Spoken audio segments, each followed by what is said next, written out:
Bismillahirrahmanirrahim. Assalamualaikum warahmatullahi wabarakatuh. Puji dan syukur kehadirat Allah Subhanahu wa taala karena atas limpahan rahmatnya saya dengan rekan saya bisa berada di sini untuk mempresentasikan materi kali ini. Yang terhormat kepada dosen mata kuliah yang mengampu mata kuliah Integrasi Sains dan Islam, yaitu Bapak Mujib Ubaidillah, PD, dan rekan-rekan yang saya sayangi. Perkenalkan saya dengan rekan saya kali ini untuk mempresentasikan materi terkait ilmu pengetahuan di masa Rasulullah dan Khulafaur Rasyidin. Kami dari kelompok 3 yang beranggotakan saya, Rasa Puspita Dewi selaku moderator dan Hania Cahya Khairani selaku presentator kedua. Mengulang dan mengingat terkait ilmu pengetahuan di masa Rasulullah dan Khulafaur Rasyidin. Di masa Rasulullah kita tahu bahwa saat itu adalah masa atau zaman di mana banyak sekali orang-orang yang masih dijajah oleh kebodohan itu, atau disebut juga dengan masa jahiliyah. Nah, sekarang kita akan bahas mengenai definisi pendidikan Islam. Nah, untuk pendidikan Islam sendiri adalah suatu proses pembelajaran yang bertujuan untuk membentuk manusia yang beriman, bertakwa, dan memiliki akhlak yang baik sesuai dengan ajaran Islam. Nah, pendidikan ini biasanya meliputi tentang pengajaran Al-Quran, tentang hadis, tentang fikih, dan ilmu-ilmu yang mendukung pengembangan karakter Islami, seperti etika, moralitas, dan nilai-nilai kehidupan sehari-hari.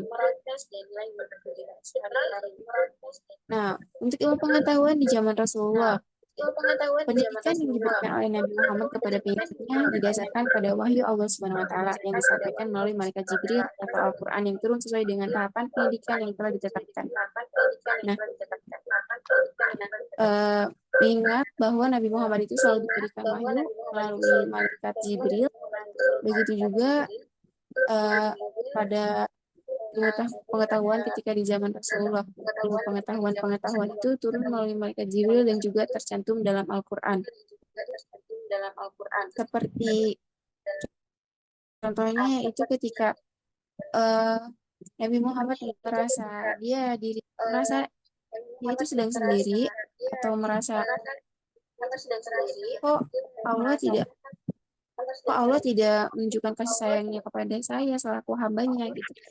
Karena beliau merasa bahwa malaikat Jibril kok belum turun untuk menyampaikan wahyu dari Allah gitu.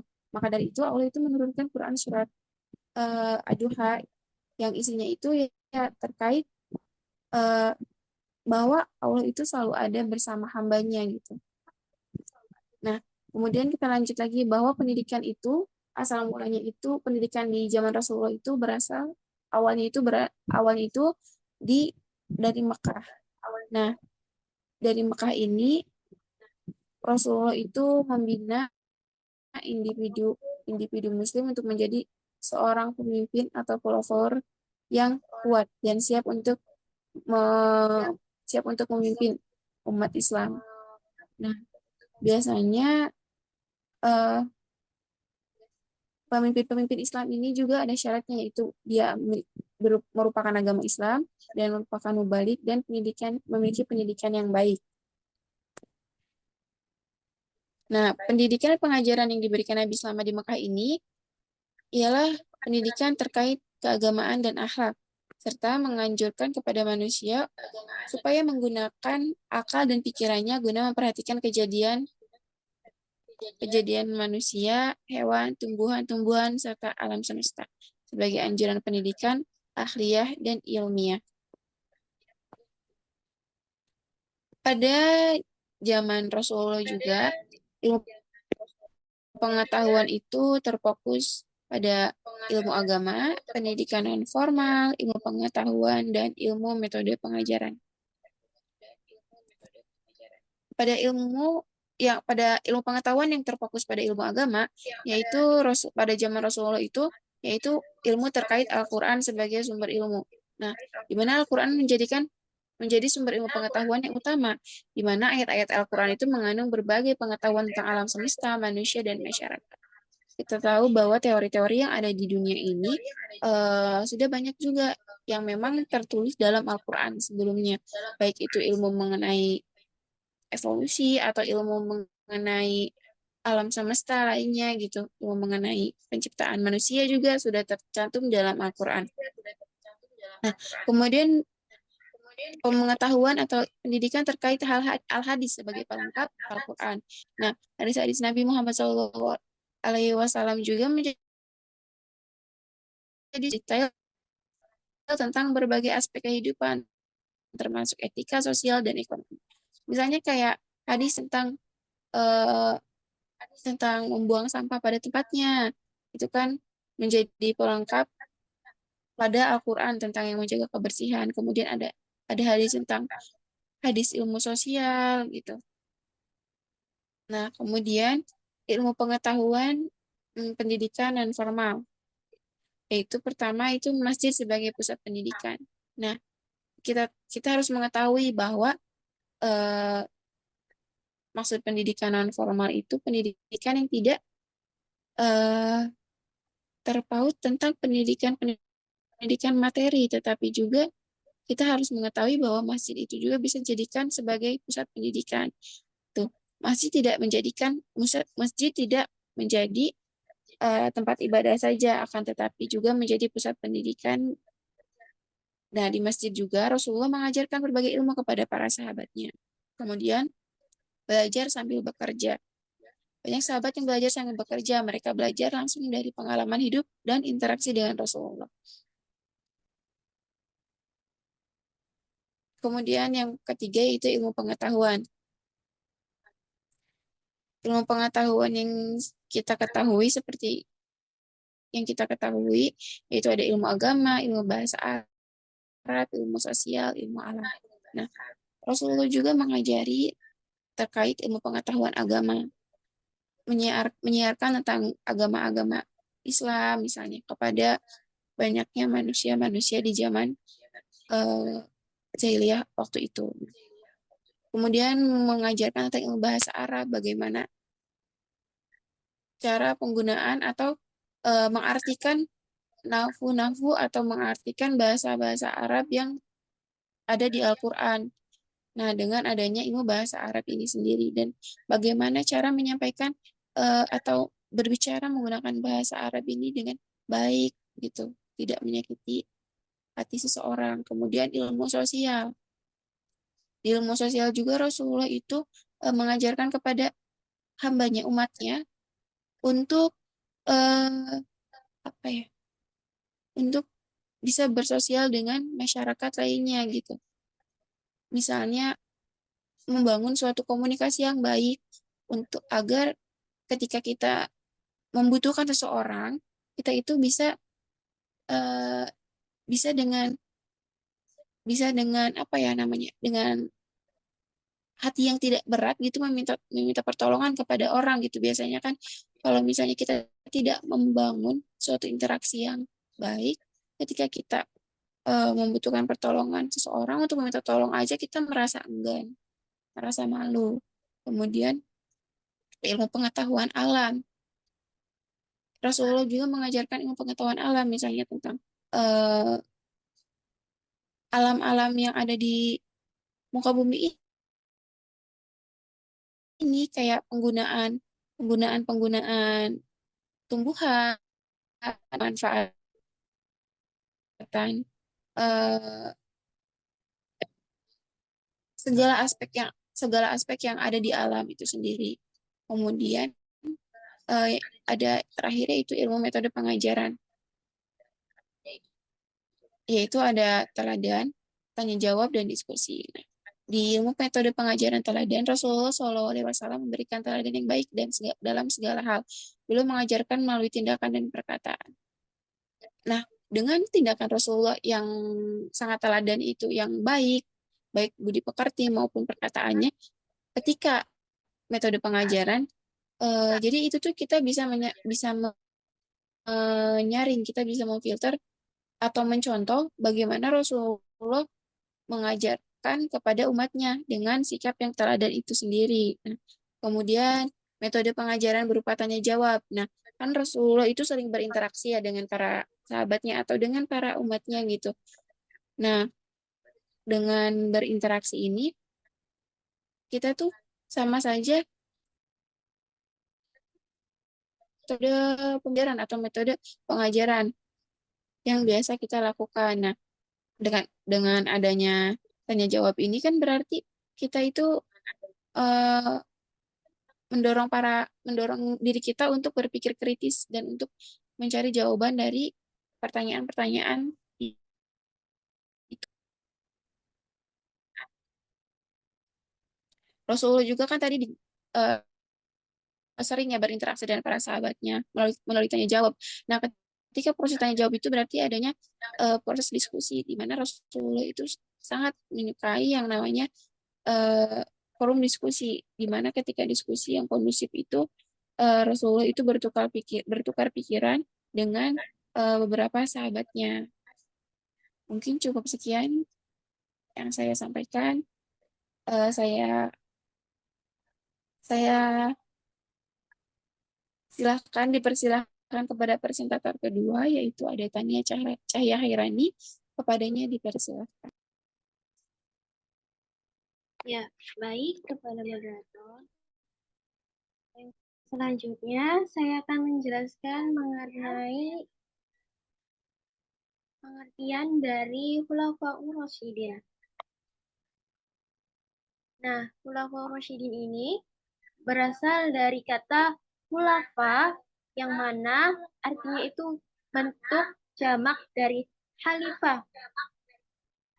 Khalifah ini artinya itu pemimpin.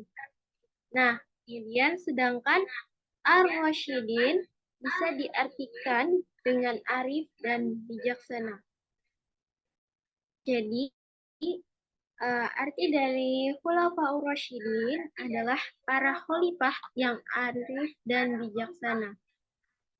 Nah, para khalifah ini ada setelah Nabi Muhammad telah wafat. Nah, khalifah ini berperan sebagai pengganti dari kedudukan Nabi Muhammad SAW. Nah, selanjutnya ada khalifah yang pertama, yakni Abu Bakar Asy-Siddiq. Nah, pada masa kepemimpinannya, pendidikan Islam ini masih belum jauh dari pola pendidikan Islam di zaman Nabi, baik dari segi materinya maupun lembaganya, dan ada sedikit perkembangan dan pertumbuhan dengan adanya pengumpulan dari tulisan-tulisan ayat Al-Quran, yang mana tulisan ayat Al-Quran ini berguna untuk menghindari hilangnya Al-Quran tersebut. Nah, pada masa kepemimpinan Abu Bakar, terdapat perkembangan ilmu pengetahuan, yakni seperti pengumpulan dan penulisan Al-Quran, kemudian penyebaran Islam. Yang ketiga juga ada peningkatan literasi, dan ada pemeliharaan sunnah. Namun yang paling utama itu pada kepemimpinannya, yakni pengumpulan dan penulisan Al-Quran. Seperti yang telah dijelaskan tadi, bahwasannya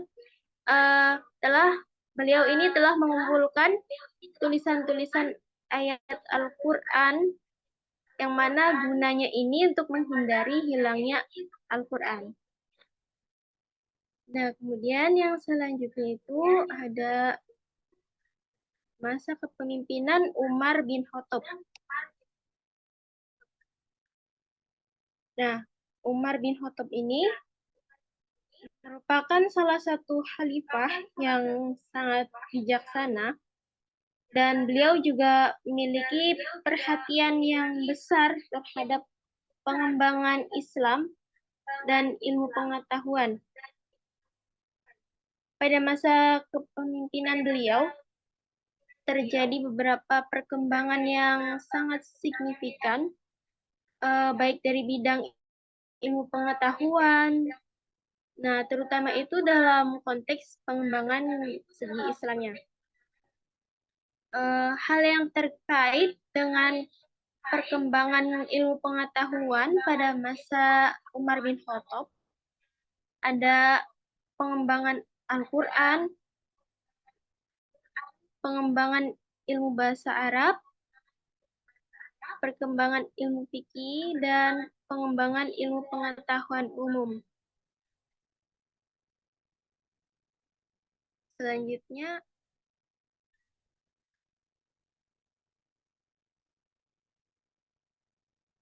yang selanjutnya ada masa kepemimpinan Utsman bin Affan. Pendidikan Islam pada masa Utsman bin Affan tidak begitu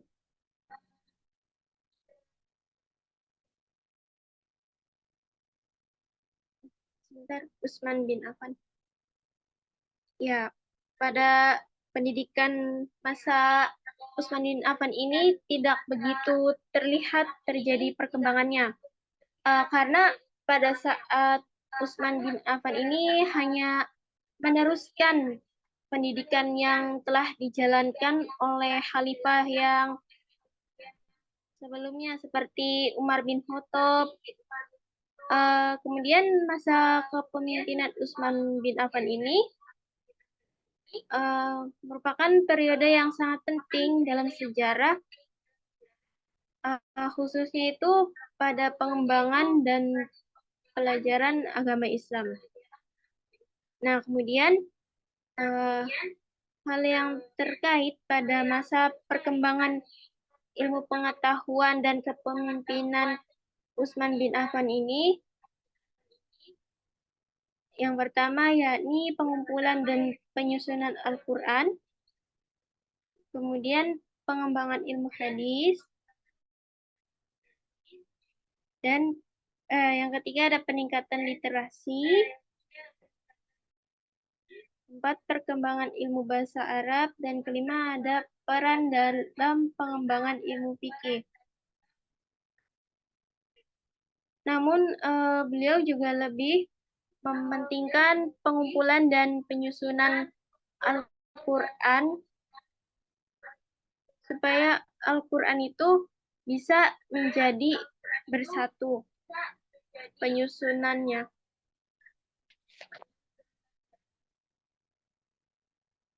Selanjutnya ada masa kepemimpinan Ali bin Abi Thalib. Nah, pada masa kepemimpinan beliau, banyak sekali diwarnai dengan berbagai tantangan dari bidang politik. Nah, beliau juga merupakan periode khalifah yang subur bagi perkembangan ilmu pengetahuan, karena pada saat masa kepemimpinan Ali bin Abi Thalib ini sudah sangat lebih baik, khususnya itu di dalam bidang keagamaannya. Nah, hal yang terkait dalam perkembangan ilmu kepemimpinan dari Ali bin Abi Thalib ini seperti pengembangan ilmu nahwu, kemudian ada kota Kufah sebagai pusat ilmu pengetahuan, dan ada pengembangan ilmu tafsir, dan ada pengembangan ilmu hadis, dan ada keterlibatan dalam ilmu kalam. Itulah hal yang terkait pada masa kepemimpinan Ali bin Abi Thalib. Nah, kemudian kesimpulan dari ilmu pengetahuan masa Rasulullah dan masa Khulafaur Rasyidin ini, ilmu pengetahuan itu pada masa Rasulullah dan Khulafaur Rasyidin seperti Abu Bakar Asy-Siddiq, Umar bin Khattab, Utsman bin Affan, dan Ali bin Abi Thalib. Pengetahuan itu mulai berkembang dalam konteks ajaran Islam dan penerapan praktis di masyarakat. Namun fokus utama dari adanya periode ini adalah pada penyebaran agama Islam dan pembangunan pemerintahan yang sesuai dengan nilai-nilai Islam, bukan pada pengembangan ilmu pengetahuan yang luas seperti masa Khalifah Abbasiyah. Jadi dapat dikatakan pada masa Rasulullah dan Khulafaur Rasyidin ini masih sangat sederhana dibandingkan dengan Khalifah Abbasiyah. Sekian dari saya, kembali ke moderator. Baik, terima kasih kepada saudari Tania yang telah sedikit memaparkan materinya terkait masa kepemimpinan dari Khalifah Abu Bakar, Umar bin Khattab, Utsman bin Affan, dan Ali bin Abi Thalib. Tadi juga telah dijelaskan bahwa masa kekhalifahan itu terjadi atau mulai berganti masa khalifahnya itu ketika Rasulullah wafat. Nah, ketika Rasulullah wafat, masa kekhalifahan itu, masa kepemimpinan Islam itu dipimpin dan diganti oleh para sahabat-sahabat Nabi tadi. Nah, kemudian juga diketahui bahwa dijelaskan tadi ya, kebanyakan memang pada masa Rasulullah maupun pas zaman khalifah itu apa namanya tuh membicarakannya itu yaitu terkait ilmu-ilmu Islam, yaitu kayak tentang pengumpulan ayat-ayat Al-Quran, kemudian ini dibukukan menjadi Al-Quran, dan beberapa hadis juga sebagai yang memperkuat adanya Al-Quran. Nah, selain itu juga terjadinya adanya penyebaran Islam gitu pada zaman Rasulullah maupun pada zaman Khulafaur Rasyidin ini. Nah, mungkin cukup sekian yang kelompok kami sampaikan. Kurang-kurangnya mohon maaf. Kami tutup presentasi kali ini dengan mengucapkan alhamdulillah bersama-sama. Alhamdulillahirrahmanirrahim. Tutup presentasi kali ini dengan wassalamualaikum warahmatullahi wabarakatuh.